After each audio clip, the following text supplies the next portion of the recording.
Okay, today's chapter 13, not 12. Sorry about my email.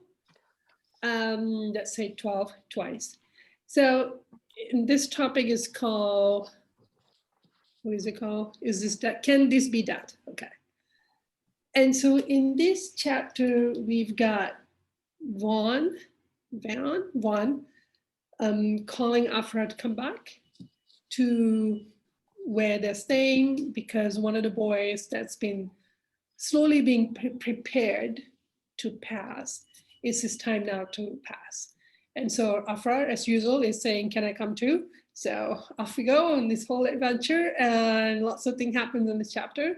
So I have some ideas on how to break it down in the conversation. So what are your overall feelings about the chapter itself, about the whole thing?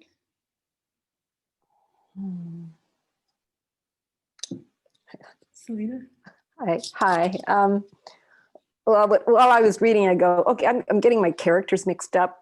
So I kind of went back to what Azra's job and Azal, because I thought they act like Azal's been in here before, and I don't remember any Azal, right?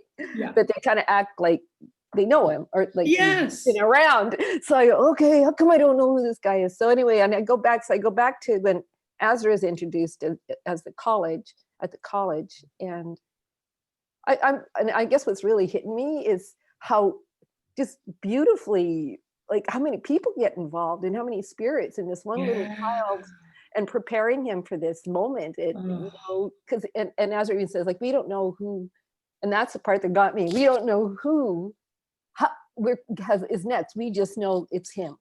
Like all those little boys want to go. And they just, and I go, okay, so God, like, is God directly speaking to them? Like they're answering to a higher power, obviously. They completely trust it, that's the right thing, even though they know the other little guys are going to be disappointed. It's not them. And yet I've just been bawling all afternoon about it. It's like, so like they all know exactly what to do and they don't even know why. Okay. I just love it. Like I think it's awesome. And I just wonder if they're doing that for all of us, you know? Yeah, there is that sense. I mean, most of them are celestial spirits, so which means that they're probably getting direct instructions from God. Yeah. That's what I assume is how it works. I assume so, yeah. And they seem to know exactly what to do, you know? The poor little guy had to wake up twice. Yeah. But like that, it just seemed like that's what has to happen. And they just know. Wow. They can't seem to explain it. They just know that's the right thing. And I'm just kind of, I don't know, I'm blown away by it all. I just feel like it's all so well, just so thought out, lovingly. And there's so much purpose behind it. You know, it's not, none of it's happenstance, none of it's accidental. No. It's all so perfectly, I just love it. It's just like, whoa, man. Okay. Yeah. Thank you. Jill? The question that kind of came up was, if this much preparation went into preparing us for death, then why are some people really confused that they're dead, that they have passed? Okay. Because there was an explanation about the businessman that went back to work and couldn't understand why anybody wasn't talking to him in a previous. Good one. Yeah. Ken? I just got an idea about it, Jill. Why that could be is that like Dandy kind of wants to pass, and he's quite a good, so he doesn't have kind of addictions or things on Earth that keeps him there. Whereas people that are earthbound, probably when they sleep, they're just so focused on the Earth and hang around there that they miss all the help that's available. It's not that the help's not there, but they're just too interested in the Earth. And so when it comes time to leave, they just can't even see all the preparation that's been made to go to the spirit world, because they've got no interest in going there. They want to stay on Earth, whereas Dandy couldn't wait to get to the spirit world. So that could be one reason. It's your desire, yeah. No, I think that makes sense. Like your desire is addiction, or your desire is, I can't wait to go plot out my plans, because those boys are like planning, they're plotting what they're gonna do once they get there. It's so exciting. You're like, what were you planning? Pirate games? Like, what are you gonna do? Swim with the whales? What are you doing? So, yeah. Okay. So desire. Wow. Thank you. Okay. Okay. So the first part of the conversation is about Vaughn, and how there's a statement she says where she says, you must follow my example and avoid temptations by remaining at home. Why go away when there's so much to enjoy and study here? How do you feel about that statement? About Vaughn's attitude of, like, she indulges Aphraar, who wants to go and explore everything, but she's like, come back and stay here. Avoid the temptations. That's how she calls it. So I'm obviously, I have a lot of judgments about that. So I'm just wanting to explore, why do you feel she has that approach, and what's driving that? What do you guys feel? Selena?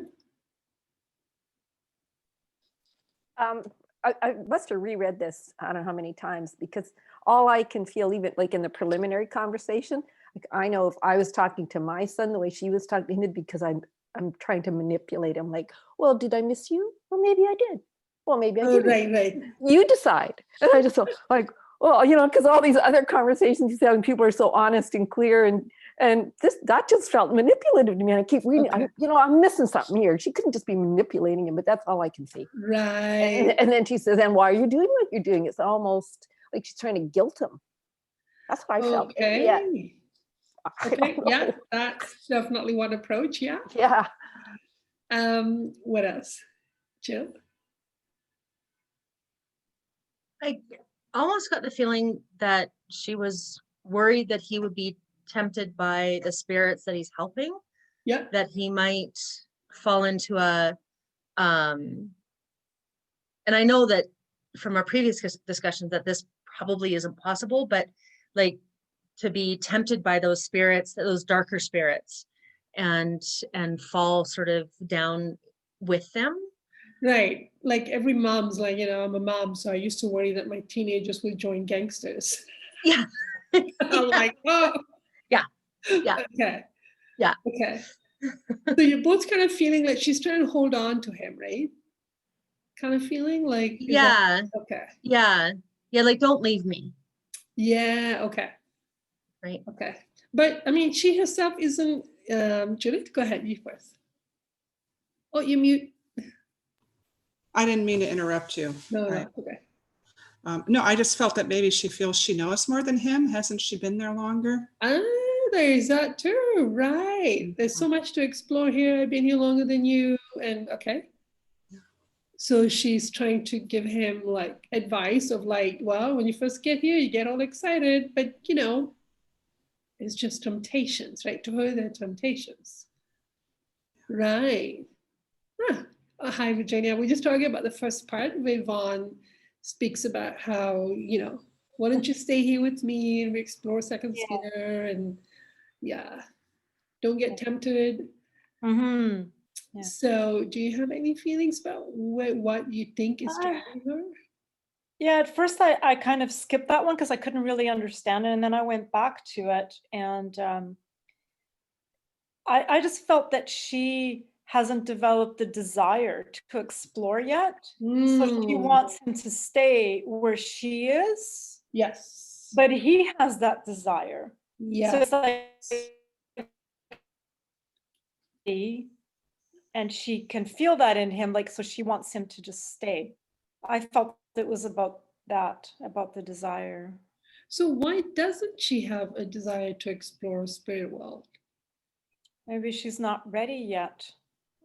Maybe there's something in her, like a fear or something that she's not, I don't know how that all works, but maybe she's not ready emotionally to move on from where she is and to really explore and have that curiosity. without fear. Or maybe, well, and yes, fear tend to shut down desire. So if you're not having very strong desires, then there's obviously fear present. But then you're kind of wondering if her early life, like you don't stimulate, like young Victorian age girls growing up, you don't give them the fire. You don't tell them that they should have strong desires. You try to mute it. And now her nature is developed in such a way that you just don't have strong, passionate desire. Like you just don't think to develop that part of your soul. Like maybe that her early childhood experience kind of set that pace, so to speak. That could be what's going on too. It's like she wants to rest and she wants to slow down and she wants to take it in. And maybe there's that feeling too of like having to have lived life for other people. You finally get to rest. And so second sphere, like house of rest kind of place tend to make you feel like, oh, I can finally sit down. And then you probably don't want to move. Yeah. Selena, and then Judith. I just had another thought too. Also, like he's really unusual, Aphraar, Right. in his progression. So he's not doing the normal pattern where you progress and you rest and have fun and you do stuff. That's a good point. So she's kind of looking at him going, why?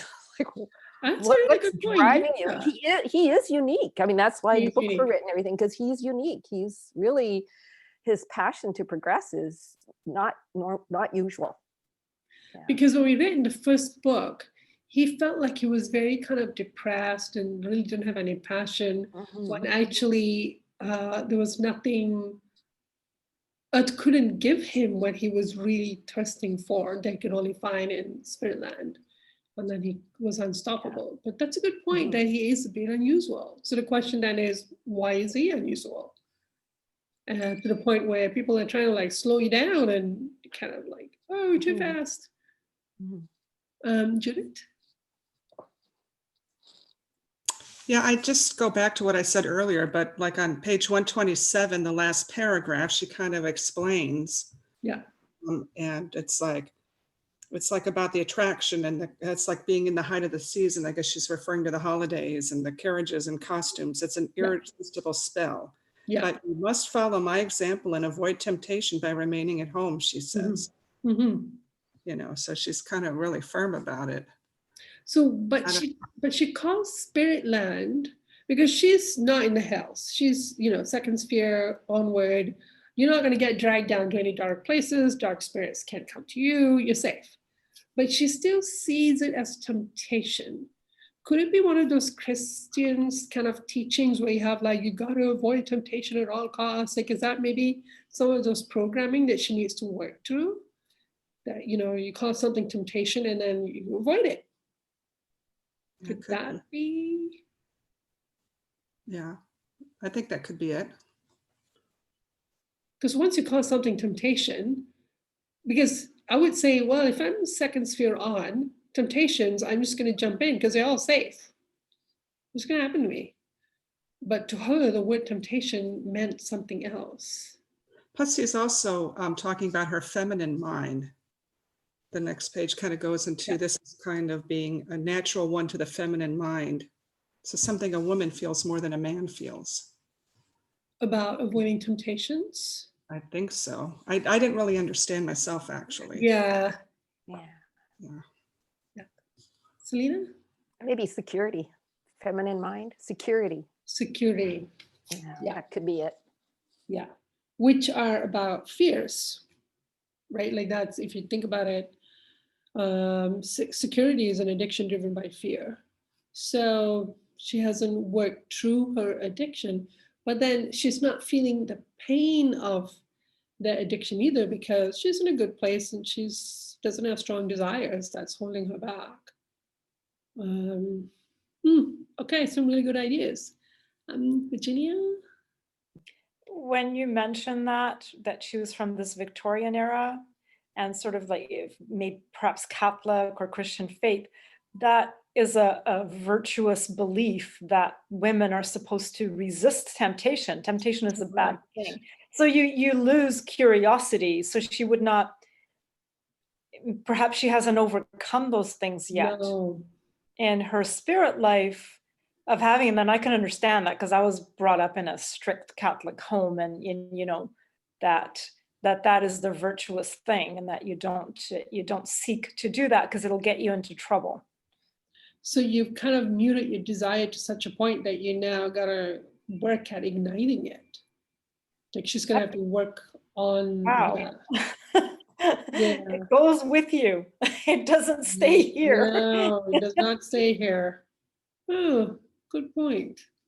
So we got to think about some of the virtues we have as women that we think is womanly, when actually, if you compare yourself to Aphraar, you're going, nope. Okay. Thank you. That does give me some ideas of what's going on with her there. And I mean, I still have some judgments about it, so that's not cool. I'm trying not to have judgments.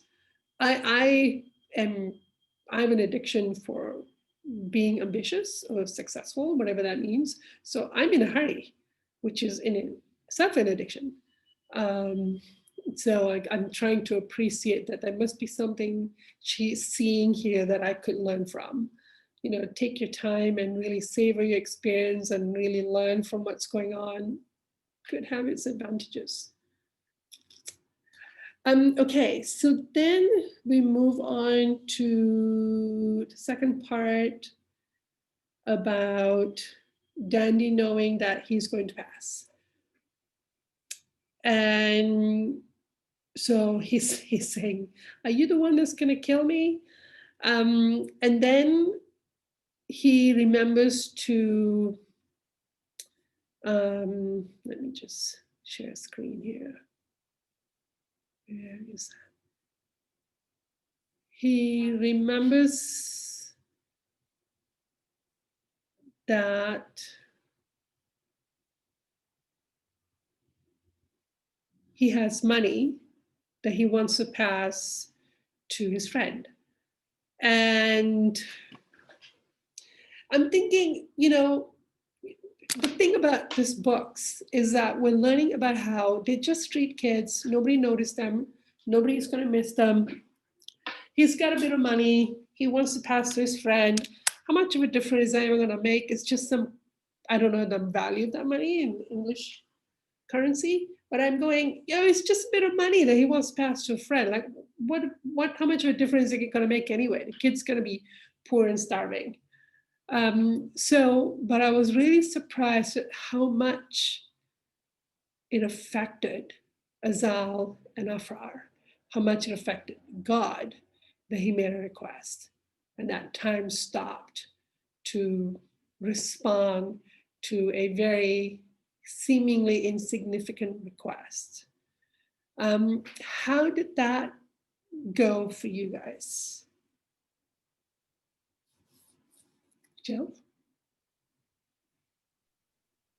I don't think I saw this as an insignificant request. I saw that in his moment of death, he was thinking about somebody else. He was thinking about taking care of somebody else. And I think that's a pretty big deal. And because he does spend a little bit of time on, you know, will it hurt? Will I be in pain? That kind of thing. But his main thought, and one of the reasons why he had to wake up again, was to be able to give the money back to Bully Peg, I think is Bully Peg. Yeah. And that was, so this I think was a major deal for everybody. Yeah. But that, to God it mattered. Yeah. That he made a request, and to God it mattered that the request be fulfilled to the extent possible. Yeah. That to me was, you know, when you're a kid and you're praying all the time and you don't think anyone's listening because nothing changes on the outside. I feel like there's lots of little hurt selves inside of here that are very curious about what's going on in that one paragraph. Yeah. Other thoughts? Virginia?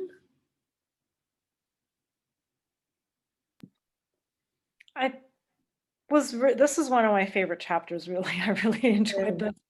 Um, that Dandy wanted to go, like he knew his life, he was leaving for better, and yet he wanted to do this.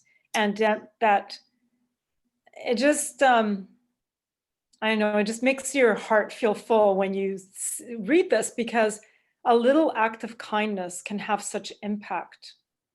And we forget sometimes, like I look at this and think we forget how these little acts of kindness can make a huge difference. And what an impact they can have, and that they should never be looked down upon. And it was just really showed that he had that faith, and that he just really wanted to do this, and it's all he had, and he wanted to make sure it went to his friend that needed it. And it's just such a heartwarming thing. And like I said, I think today we look down upon little acts of kindness. It doesn't have to be a big thing. It can be the smallest thing. Yeah. And God notices. Okay. Yeah, that's another one of my injury. How much good is this one little thing gonna do? How much difference is it even gonna make? It'll help for this week, but next week it's, like, so that's kind of my own injuries or judgments I have about like the small acts of kindness, and how much impact is it actually going to make, and how long is it even going to last? What's the point of it anyway? Here we are back at the same trouble. So I have some injuries around that I gotta look at. Karen. Yeah, I think this made me kind of rethink what prayer is exactly, because I think I'd had a concept where it needs to be aimed towards God to get the effects, whereas this is just a prayer that he just wants to do something good, and it's powerful enough to stay the hand of death. Yes, that's pretty powerful. And so I'm still trying to grasp what exactly prayer, what effects prayer can have. That's and what kind of prayers that I can pray for. Because just looking at the events that have happened after he's made this, it's allowed Azal to influence Bully Pegs and the medical students' thoughts. It's there's a whole heap of things that can happen then that wouldn't have happened if he hadn't have had that desire. And so I feel it's just made me re-question what prayer is exactly. I like what you said there. He wanted to do something good, and that is a prayer. Like, it wasn't even directed to God. He just had a desire, but that's a prayer. Whereas in the previous chapter with the lady with the son at the bar, her prayer was directed towards God to protect them. And that's what I was thinking at that point. That was a key factor of the prayer. But this isn't directed towards God at all. And it just has the same type of effect. I like these thought processes for sure. Okay. Something here. Thank you. Judith.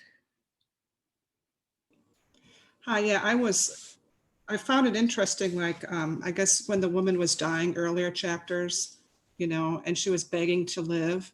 Yes, the mother. He was begging to live, but not just to live. He wanted to live only to help his friend. And that was what I thought was so profound. But I also noticed that he wasn't praying that Bully Peg would die with him. He didn't want Bully to die. There was never any mention of that, but he wanted to die. Yes. And I thought that was kind of interesting. Okay. That he feels like, I want to go to this better place, but there's something that I guess Dandy knows, that there's value in physical life. It just wasn't working out for him, Right. Or that, like what, who was it earlier that was saying, Selena?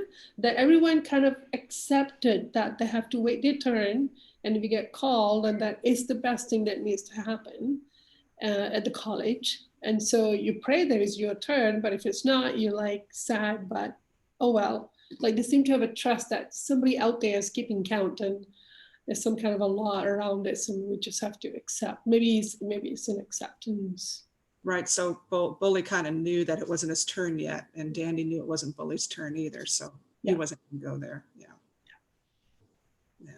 Like, he trusted the adults. It's really interesting that these children can't trust any adults in their awake state, but in their sleep state, they're treated like royalties, and they trust the people that they have. And it's such a contrast. The contrast between their awake state and sleep state is one that just really, really affects me. Jill? I think it also raises the point that of how important the sleep state is. Okay. Not to step on the next chapter, but it does say that half of our life is spent or half of our earth life is spent in the sleep state, and how important that is, and how much information we can gain from the sleep state. Yeah. But I think this is leading up to this, like it's so important to remember that relationship, or have that relationship in the sleep state. Relationship might be the wrong word, but have that memory of the sleep state and how important that is.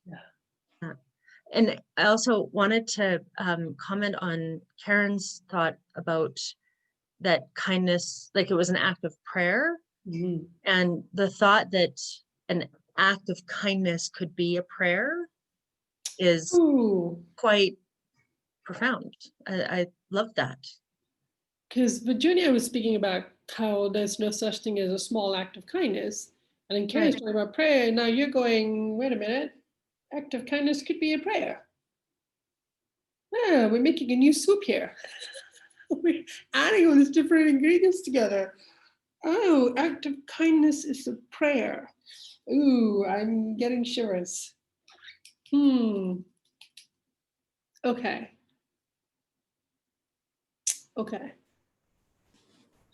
I had invited Dandy to come be with us today. So I can feel him right now. So just getting a little gushy. Okay. Him and Bully Peg are here. There are probably more people here than that, but I can feel. And Judith? I just wanted to say that I've always was curious about meeting them. Yeah. Like that was always what I was wondering. Oh, could Mary ever channel them, or could they channel them? And, and what do they have to say? What are their names now, and what happened to them? And, I can just barely see them, and that's only because I had another miraculous experience this morning regarding my hurt child. She's the one that's brought the ability to see them, so I can just, because they're too bright, it's too overwhelming. But see if you guys can open up and see and feel them as well. See what you get. I'm not very trusting yet of what I feel, but I can feel them a little bit. Yeah. Okay. Wow. So it's really, I think one of my resistance is that in the spirit world, or among our angel friends, our guides, every prayer, every desire we have to help another, every prayer we have, some of us, we see an ambulance and we say a prayer or send wishes or something like that. But all of those are having such impact. Like what Karen said, look at all the things that had to happen because he had a desire. Then, Azal had to do all these other things. These are all having an impact, profound impact.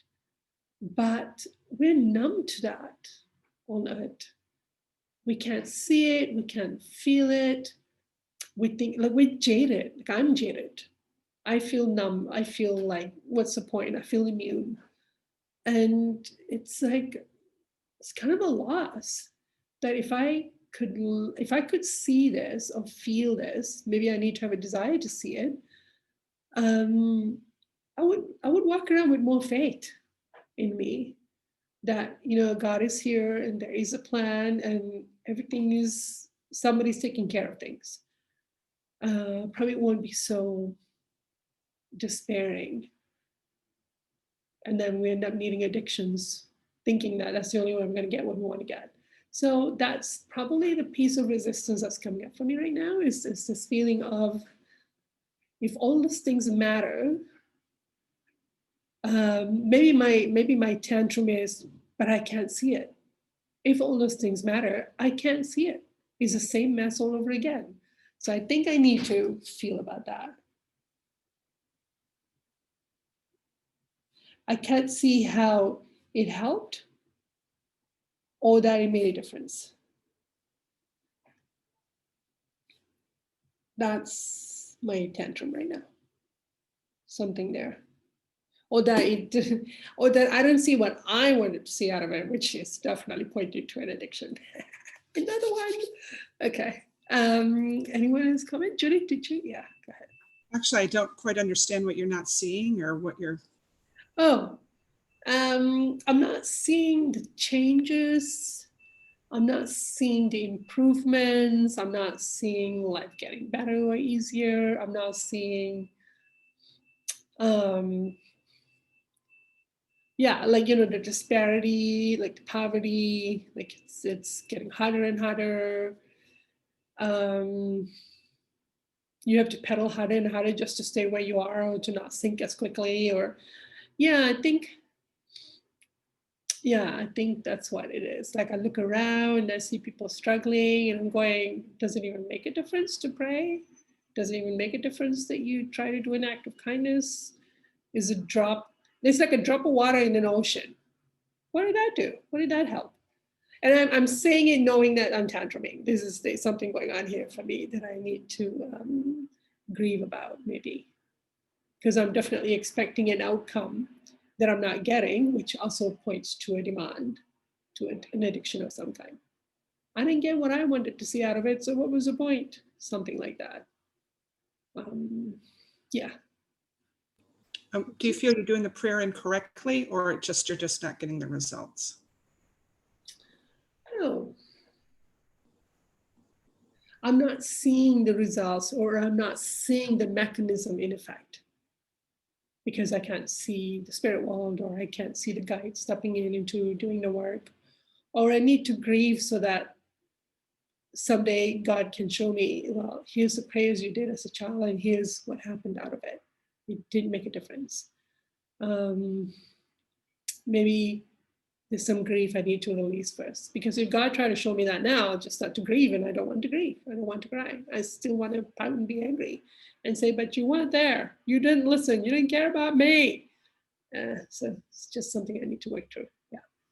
Thank you. Virginia.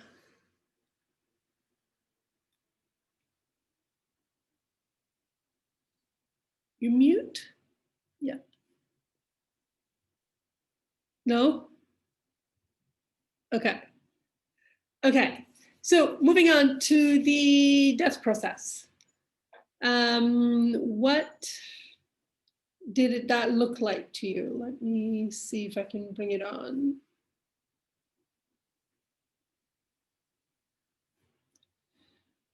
He was asked to go back to his body real quick. And then he got the injury that was fatal for him. What do you think that was? What do you think that needed to happen? Do you guys have any ideas? He had to be sent back to his body real quick, and then boom, the boxes fall on him. And then afterward, they speak about like, well, you're not sleeping soundly enough for me to cut the cord right now. Don't know what's that too. Judith, do you have ideas? Well, the sleeping doesn't make sense, but I guess it's a mechanics thing. Wouldn't it be like you have to be in your body for the cord to snap? If you're not in your body, how can it snap? I don't know. And then I thought, well, is it different for everybody? You know? Yeah. Oh, I like what you just said, that you have to be in the body for it to snap. Okay, so that could make sense. Karen? Yeah, I agree with Judith that I feel that you've got to be in your body for it to snap. But I feel like he had to undergo something to cause him to pass. So that was the accident that was going to happen. And then I wonder if, because of his prayer, that those subsequent, like maybe he would have just died right then if he hadn't had the prayer to give the money to Bully Peg, because it said that prayer to give the money to Bully Peg was powerful enough to stay the hand of death. And then all these other events have had to go into so the money could be given, because if he had just died back then, Bully Peg probably wouldn't have got it. Good point.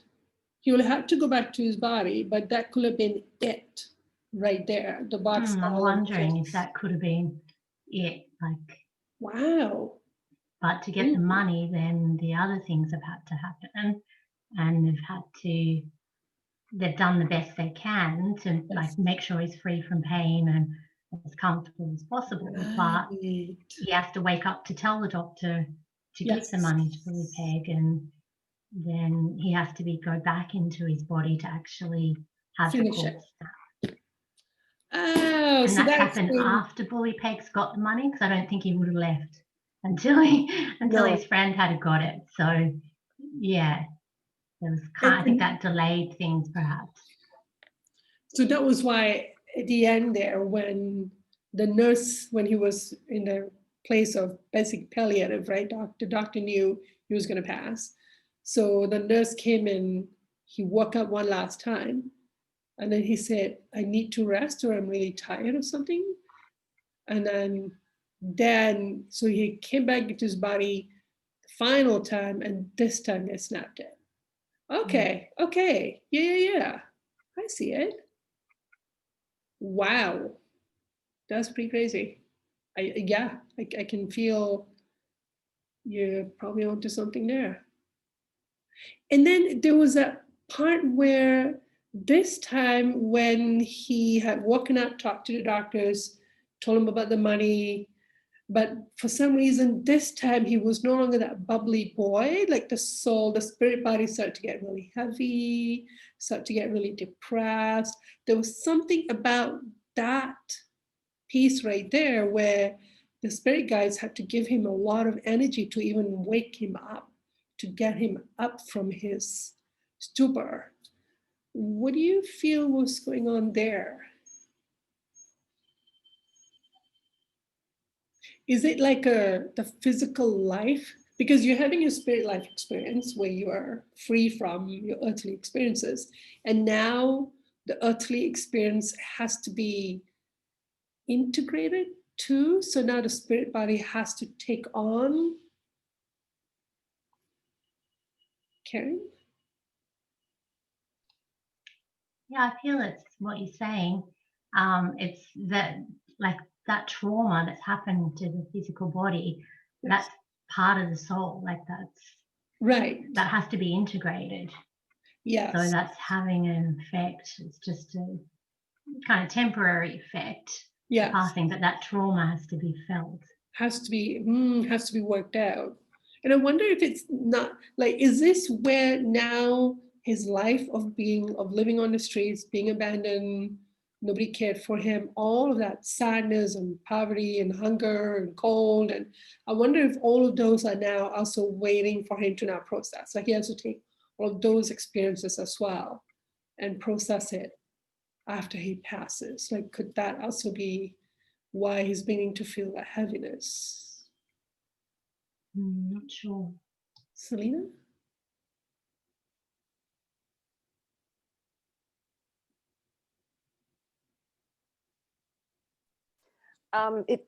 It's bringing to mind, like, so if a person dies in their sleep and they're in their sleep state, would they just have can you, like, it makes me feel like maybe you just can't transition from your sleep state directly into death. Like can you really die in your sleep without even having a second of consciousness before the cord's severed? Well, people do Maybe. die in their death, but I wonder, because usually that's elderly, you've had pneumonia for a while, and because then you've been prepared, you have been prepared about it, you're ready for it. Yeah, people do die in their death. Yeah, again, it just makes me wonder, like, if there's some law that makes it like the cord can't be severed until you're in your body. Like, you can't go directly from your sleep state into. Yeah. But then maybe they did come back, and we're not going to know because they've passed on. They're not going to tell you that they did. Oh, exactly. That's right. Because most people, I think, when they're having a heart attack, they might have a moment of consciousness of it, a second, and then they get saved.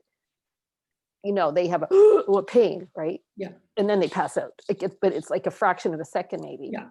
So and then whoever calls 911 and they don't actually die. I don't know. Yeah, that's just an interesting thought. Okay. Yeah. Jill? There was a discussion around that they have to be like to a certain level of sleep. Yes. So right, you're not sleeping deep enough for me to cut the cord. Also was the yeah. Right. So because he had that desire to give the money to Bully Peg, maybe that kept him at a higher level of alertness. So he wasn't able to go into that deep sleep to be able to break the cord or snap the cord.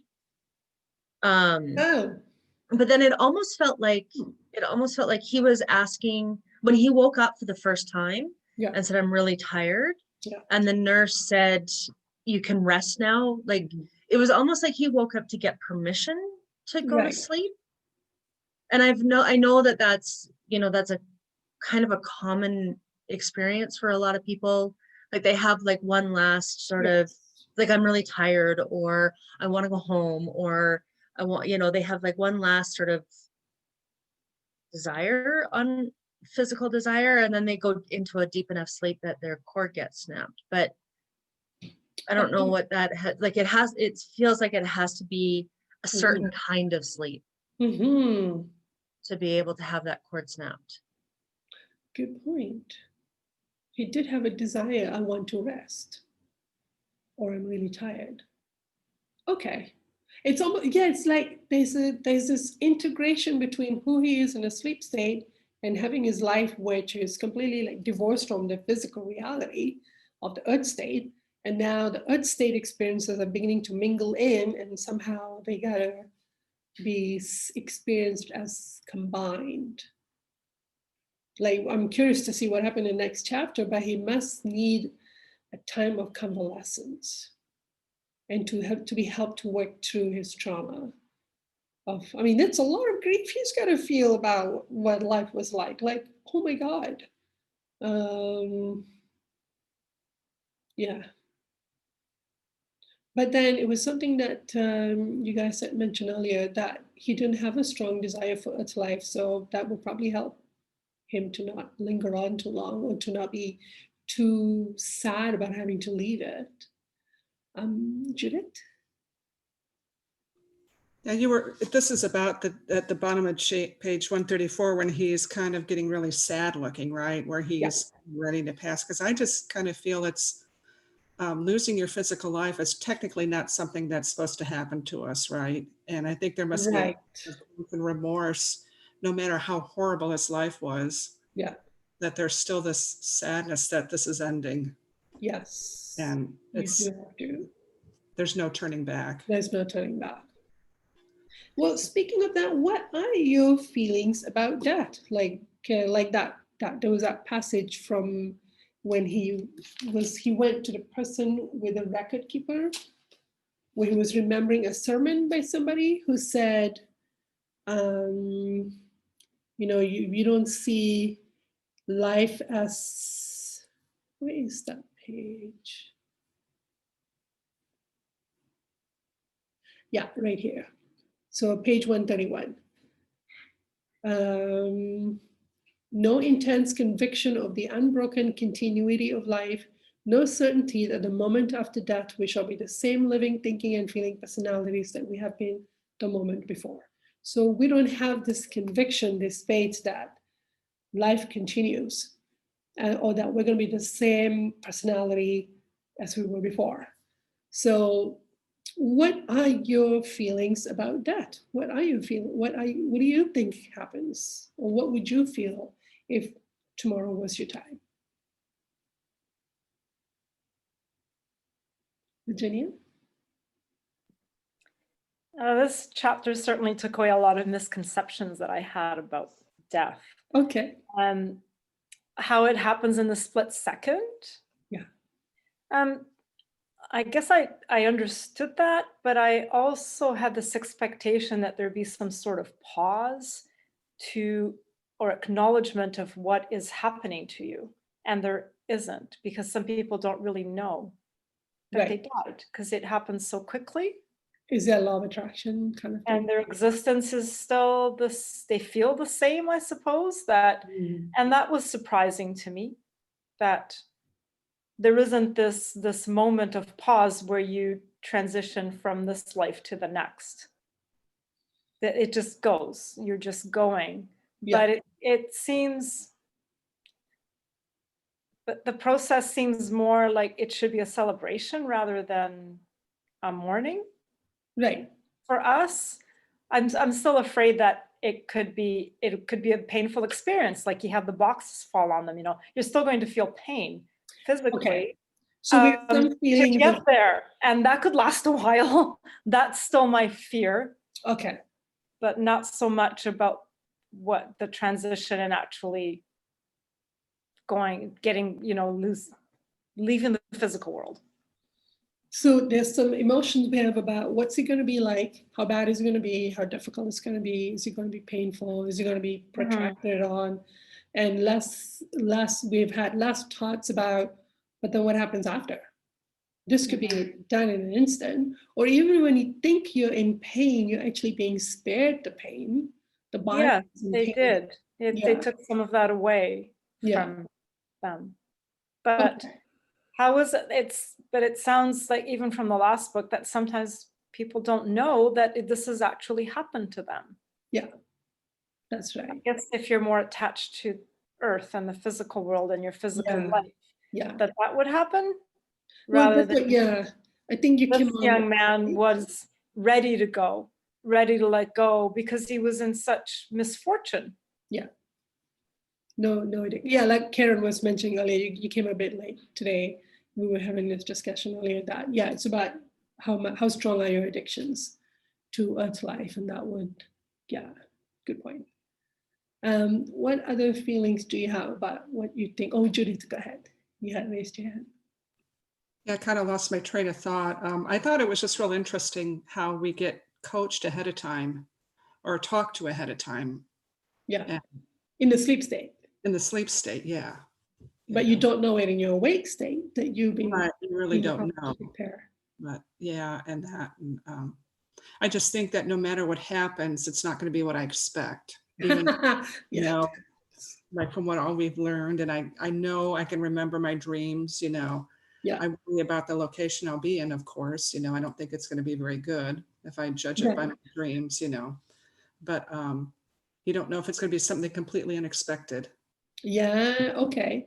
And it kind of helps you have an open mind. Yeah. But my feeling about it is that I'm thinking, okay, it's like when you get an assessment or a report card at the end of a phase of your life, I'm thinking what I expect at death is that I'll probably be there going, so when are we having that chat? When are we having my performance review? What's it gonna be like? Where am I? 85%? 35 and a half? Like what? Just can we get, my feeling is, can we get this over with? I just want to then get my assessment, go to my spot and move along. So I seem to be having so I think that's my control addiction. It's like, I want to know. That's my feeling that I have. And some of the other feelings I have is that it's an end of relationships because people on earth can't see me. And so a relationship ends that way because if they can't see me, then I'll be out of their mind, I'll be out of their thoughts. They think I'm not around anymore. So I seem to have some sadness about it.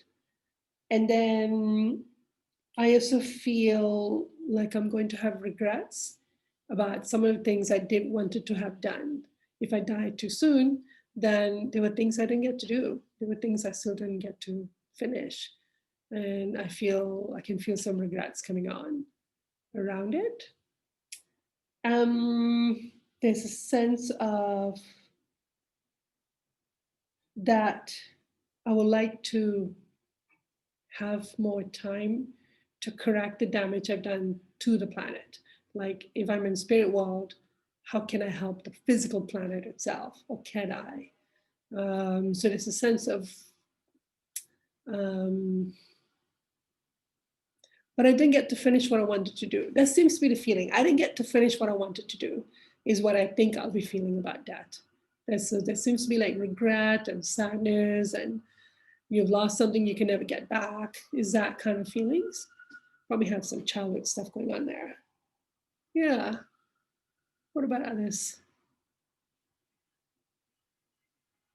Karen?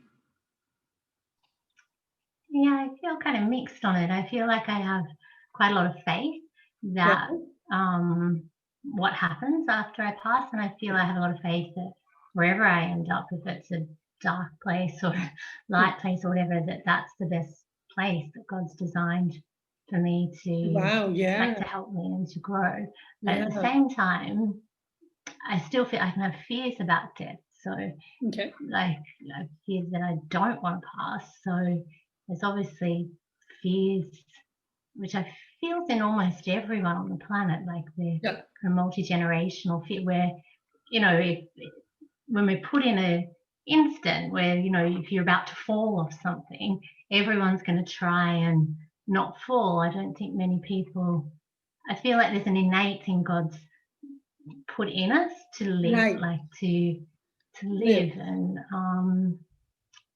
I just feel like there's fears though, because I don't, even though I have faith that that'll happen, I don't know that will happen after I pass. Like I have a lot of, but until I actually go through something and experience it, it's not a knowing. So I feel like, there's still fears there. Okay, thank you. What are some of the beliefs you have gotten culturally from your early childhood experiences around that? I mean, most people don't even talk about it, like it doesn't even exist, or you just go to heaven, or I was always brought up with the feeling, or with the understanding that death was punishment. Like if you didn't live a good enough life and weren't a good enough person on earth, then you would die, because that's kind of how the religion that I was exposed to, as far as the understanding of the Jewish religion from whoever was preaching it at that time, was that you have to live each year, you have to live it to God's highest expectation, which is beautiful. But then, and every New Year, Jewish New Year, it was said that God opened this book, and if you didn't live this good enough life according to God, your name would be written in this book, and you have a week to repent for your sins. And then at the end of that week, that book would be closed and you would die within the next year. Whew. Okay. It is seen as a punishment, a failure. So it would be, you know, it's the time of year that everybody sits there and goes, did I do good enough? Did I not do good enough? Is my name going to be written in the book? Is it not? I better start being a good person. And like, why now? So I have judgments on it. Yes, absolutely. but that's how I was brought up. But you know, some of the work that I've done around death, I'm kind of on the same lines of Karen, that I would, on one hand, I would welcome it and see, you know, because I'm kind of excited about the fact that I could grow grass, or maybe another plant, or, you know, whatever I could do. I'm kind of excited about that process, but then of course I have a lot of fears. You know, where would I start out with? What would there be pain involved? Would there, yeah, Okay. yeah, a lot of those same kind of fears. Well, there is this language on earth about overcoming death, beating death, you know, succeeding over death. Like, you know, you had cancer, but she fought it and she lived and she beat death. And you're like, it's like an enemy. So yeah, okay. And that takes us to that last sentence I wrote in the email about page 137. Let me bring that up. Page 137 is way down. Is you the angel as Killam? Dandy asked Mayanin. No, we only save from that. So what does that mean to you, that he's not here to kill him, he's to save him from that? What does that mean for you? Judith? I thought it was the death of maybe of a person's spirit. Oh. That's the only way I could interpret it, because it didn't really make a whole lot of sense. Yeah, okay. Or it's saving him from our perception of death, that whatever we think death means. Okay. Yeah. Thank It's you. the destruction of your spirit or your hope, maybe. Okay. Okay, thank you. Virginia? It made me question a lot of things, because I feel that our soul goes on forever. Okay. That God's created it and it's indestructible. Mm-hmm. But there is no death. Okay. But when that reading that statement makes me think that, is there some kind of death? Can your soul be taken out of existence, or like, No. It just made me question, am I really firm on this belief then? Right. Because what is he talking about? If you're just talking about death as far as your physical existence, yes, you're just moving into spirit life. So he's been saved from ever having to go through that. It's done. Yeah. Could that be what I mean? That like that's done now for you? You never have to go through that ever again or ever? Oh, okay. Yeah. Could be that too. It's puzzling for me. I didn't quite get it. Karen? My interpretation of that was like he's asking, are you the angel that kills them? Mm-hmm. And he's saying, well, no, we don't. Like angels would never kill somebody. Yes. We only save them from death. So yes. It's like kind of saying angels don't kill. We save you from being killed. Like we make sure that your life continues. Oh. That you pass into the spirit. Like we assist you into the spirit world. We make sure that you continued. We don't kind of think that there is. Because we think death is this thing where you just gone into oblivion and nobody cares and you lost forever and you know nothing. Okay, when actually there's so much care put into that process. He's already been hanging out in his new home for a long time before he was even released from physical life. Oh, okay. Oh, I like that. Okay, thank you. Jill? I kind of also took it as that saving him from like the perception of that death is painful. So we're Right. not, right, we're going to take you away from the pain kind of thing. Yes, from the suffering and the, okay. Yeah. Okay, Virginia? I was just thinking about something while Karen was talking and Jill. And my thought on it, and that is that if they're saving you so that you have this transition where you're going smoothly from this physical existence as a human on earth and moving into spirit life. But what if that doesn't happen quickly? What if you resist and you become an earthbound spirit? Right.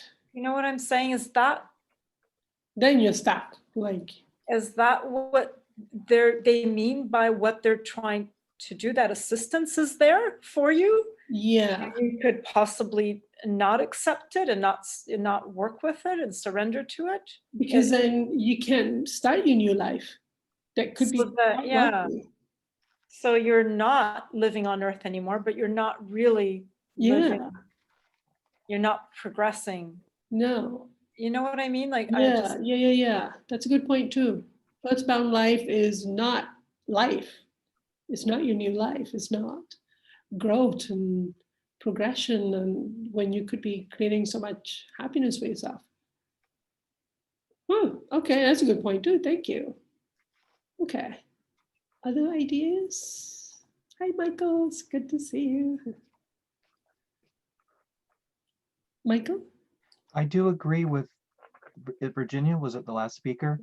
I think they want to save from, say, ignorance that and the belief that the life on earth is all that there was, and everything that they taught was all that they need to know, and that they're limited by it. They don't want people to suffer. I believe they don't want people to suffer and any longer than necessary, or prevent themselves from discovering how great God's love is and what wonderful life is ahead of them. So I think they want to, the death is from not knowing. That's right. Death they want to save them from. Not knowing. Oh, I like that definition as well. Yes. Okay. Yeah, because that is what we're talking about here. We're like, well, I don't know what's going to happen after I die. And that is scary. And that's what you get to be saved from. Oh, I like that. Thank you. And even from fear, saved from emotions that you would be subject to otherwise, and not realize that they're not really real. They're not really God-given. Yes. Oh, okay. I felt like that sentence was significant, but I couldn't get it. And yeah, okay. Now it's beginning to grow. It's like a rumble happening underground going, oh, that's a pretty big sentence. Okay, thank you. And Michael, your thoughts about the whole overall chapter, I didn't get to ask you in the beginning. Do you have any ideas you want to share? There's a lot of, it has more significance than I realized. One point I want to take away, I have been listening as you've gone along. I've caught most of it. God really does care about little details, and the things, Jesus says that children are precious, and God knows, every little thing, hair that's on our head.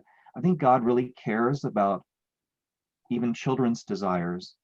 I think children's desires are probably sweeter, less, they're probably closer to the real nature of our soul than, say, an adult or an elderly person would be, and more spontaneous. And just, he says we need to be childlike. So I'm impressed that simplicity and the childlike quality and are important. There was also a phrase that again made me question the mediumship, which was before they quoted the book about people fearing death. He says, if Mary can answer this someday. Oh boy, I don't want to be on camera. Do you want to come back when you know? Oh yeah, I'm on the wrong page. Yes, let me come back. Okay, thank you. Other thoughts about that statement about ending death? I like how Dandy just got, oh, well, okay. If you're here to save me from death, never mind Dan, because I'm looking forward to it. You're still not going to kill me? Come on. I liked his response. It was kind of cute. There's also, yeah, there is this, like the child's emotional responses are honest and spontaneous, and they're not wrong. None of his responses are made wrong or made to be corrected. Like there's something very freeing about him just having his experiences and just saying it like it is. And then it's like I'm trying to, because I negotiate with myself about whether or not my thoughts are appropriate, if my emotions are appropriate, and he's free to just feel them. And it's like, I would be like, if Mayanan shows up, I'd be shaking my boots going, okay, I'm going to have formality, I'm going to behave myself, and I'm going to try not to be an inconvenience. And this little one is going, you're not here to kill me. I'm not listening to you. We're done talking. It's so fresh and so pure. So yeah, I think I haven't appreciated until now that the way Dandy was responding, his personality, there's something very freeing and innocent about it. That, like Michael said, we can be childlike. Someday we're gonna be like Dandy.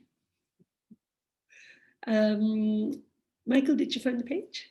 Yeah, okay, do you wanna? You mute. Sorry. That's good. Okay, I'll say I don't understand this. Even Azal did not hurry to reply to that appeal. It was a prayer for time and opportunity to do a Christian service powerful enough to stay the hand of death. It was a declaration of faith, an act of worship, a Christ-like atonement sufficient to wash out the stain of not a trifling sin, et cetera, et cetera. That's, as I understand it, that's Christian doctrine in which Jesus, through AJ and Paget, says the Christian atonement did not wipe away the stain of any sin. Okay. So I think I'm missing some nuance. Yeah. I was looking at that statement as well. Yeah, I was like, I don't know enough about Christianity to make any comment here. Yeah. Can I make one more comment? Sure. I also noticed how orderly the children are waiting to die. They're not impatient, they're not demanding, they have their prayers, they go back to their life, and they have the services of these highest spirits there to assist them. Yeah. That's pretty cool. Yeah. I mean, they're impatient, but they process their emotions about it and then they accept. Like they are kind of going, is it me? Is it me? Can it please be me? But then they're not demanding. Yeah, there is something, there's something very, very healing about how much care they're getting. That to God, they're not homeless children, they're not unwanted children. Yeah, something very healing about it. Okay, Karen? I just wanted to say, I thought there was something really beautiful about that prayer that he said, that then because he wanted to give the money to Bully Peg, what ended up happening is Bully Peg gets double what he actually wanted to give, because he only had 3 coppers in his pocket, which is like 3 pennies, but the medical student gave a 6pence, which is like double. And so God's so generous, like they've worked out a way for it, like the prayer to be exceeded. God's really, really generous, like more generous than we can be. Yeah, I was looking at that amounts going, do I not know how to convert English money, or why is it 6pence? Wasn't it something else? And there's so many different scales that I can never keep up. That's a good point. It did. Goosebumps. The Okay. medical, and so they must have known that the medical student would have that desire in him. Like there's a whole series of events that just together so perfectly. Yeah, it's so amazing to me. Your comments there, Karen, has kind of got a whole bunch of wheels turning in my head right now. Thank you. Michael, did you have? I was going to agree with Karen very wholeheartedly that the medical student was inspired to add to it. And it's just an added blessing that God throws in. And it wasn't even worth mentioning in the story, except the facts were there. Yeah. So that was cool. Jill? Did you say? Oh, sorry. Okay. Selena.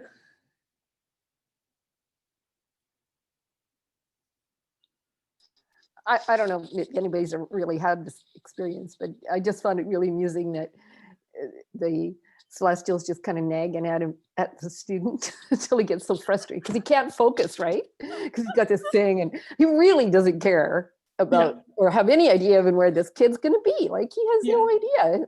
And he just made a promise to a dying kid, and it just starts to, they even kind of make a point that he's a student and they're not necessarily the most, you know. I just thought it was really interesting because I'm sure we've all had those experiences or some that it's just that nagging. Yeah. Oh, I should do this right thing, you know. Yeah. Why do I feel like going down this street? Why do I feel like calling so and so? And yeah, just those, I mean, this kid is over it. Okay. Like he's actually like annoyed. Yep. Yeah. But he went ahead and did it anyway. It just bugged him until he got annoyed. And oh, what the heck? I just get it done with so that I can do what I want to do. Yeah. I was thinking of like a Star Trek, like he's being beamed. Like, okay, fine. What do you want from me? Virginia? Well, this really makes me feel that I can increase my faith and to have more faith. Okay. Because you can see that God must have so many things at work all the time, and we don't see them. And it's the same thing when you do a small act of kindness. There is so much at work to try to bring about what is best, the best outcome, and just to have faith in that, because it just must be happening multitudes of times, like every second of the day. Yeah. All the time. And that it's always in everyone's best interest. Well, your comment helped me to solidify my corrupt faith. I have no word in my prayer won't make a difference. That's the grief that I got to go into and process. Judith. I was going to say the small act of kindness could be an answer to someone's prayer. Yeah. So, you know, how do we keep ourselves open to receive these intuitions to do something that will be part of God's way? And it increases their faith in a profound way. Yeah. Okay. Small acts of kindness. We got a t-shirt coming here. Thank you. Wow. Okay. So I think this is a good place to close. Like we've got more questions than when we started, but we've got lots of wheels turning in our soul to start to feel about. And wow, this has been a profound discussion for me. Thank you.